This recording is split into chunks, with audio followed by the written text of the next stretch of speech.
इस काल ने ये नकली गुरु बाड़ बना रखे, ये धक बाधक खड़े कर रखे। अब ये तूफान है, तत्व ज्ञान ये तोब का गोला है, इसके सामने ये अज्ञानी अब रुक नहीं पाएंगे। और ज्ञान सब ज्ञानड़ी, कबीर ज्ञान सो ज्ञान, जैसे गोला तोब का अब करता चले मैदान।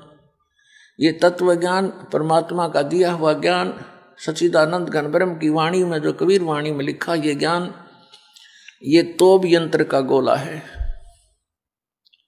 और जहां भी ये गिरेगा अज्ञान का नाश कर देगा।